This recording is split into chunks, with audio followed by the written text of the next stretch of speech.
ഇടിച്ചക്ക എന്ന് പറഞ്ഞാൽ എല്ലാവർക്കും അറിയാം. ഇതാണ് ഇടിച്ചക്ക. പച്ചമുളക്, തേങ്ങ ചിരണ്ടിയത് ധാരാളം വേണം. പിന്നെ കുറച്ച് വെളുത്തുള്ളിയും ചുവന്നുള്ളിയും വേണം. കരിവേപ്പില വേണം. ഇത്രയുമാണ് അതിൻ്റെ അരപ്പെന്ന് പറഞ്ഞാൽ ചതച്ചെടുക്കുന്നത്. ഒരുപാട് അരയ്ക്കരുത്, ജസ്റ്റ് ചതഞ്ഞാൽ മതി, ഒതുക്കിയെടുത്താൽ മതി. ഉപയോഗിക്കാം കേട്ടോ. കുറച്ചെടുത്ത് ചൂടാറുമുമ്പേ ഉണ്ടാക്കി ഉടനെ രണ്ടായിട്ട് മതി. അപ്പം ഞാൻ കുറച്ച് ഉപ്പിട്ടു. പോരാത്ത ഉപ്പ് പിന്നെ ചേർക്കാം നമുക്ക്. ഇപ്പം ചക്കയ്ക്ക് വേണ്ട ഉപ്പ് മാത്രമേ ഇടുന്നുള്ളൂ. മുളക് കുറച്ച് നിറത്തിന് കൂടിയായി മുളക് ഇടുന്നത്. പച്ചമുളക് ഇടുന്നുണ്ട്. അപ്പോൾ ഒരു നിറം കിട്ടാനാണ് ഇത്രയും മുളക് ഇട്ടത്. ഇനി മഞ്ഞൾപ്പൊടി ചേർത്തിട്ട് ഞാൻ ഒരു കപ്പ് വെള്ളം. നേരത്തെ വെള്ളം വേണ്ട.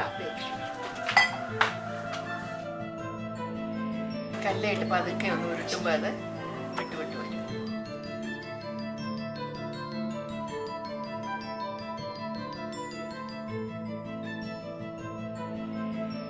നമ്മളിപ്പോൾ ഇത് കണ്ടോ, ഇതാണ് വേവിച്ചുകൊണ്ട് പോയ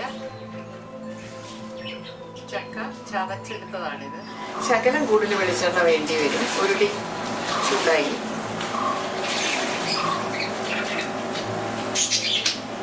എന്നിട്ട് കടുകും പൊട്ടിച്ച് മുളകും അരക്കിടും.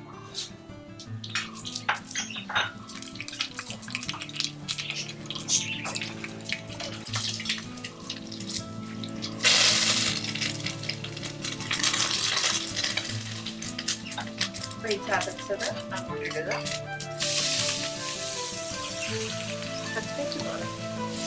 തേങ്ങ ചതച്ചതിടുക. തേങ്ങ, മുളക്, ചുമന്നുള്ളി, തേങ്ങ ഒരു ശകലം നല്ലപോലെ വേണം. ഏകദേശം ഒരു 1.5 മുറി.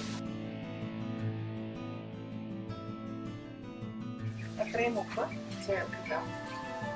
തേങ്ങയ്ക്ക് വേണ്ട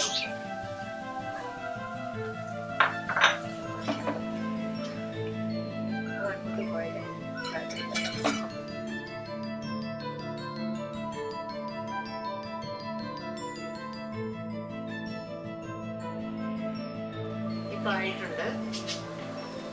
3-4 മിനിറ്റ് ധാരാളം ഇല മാറ്റാം. ഇനി ഒന്ന് ഇളക്കാം.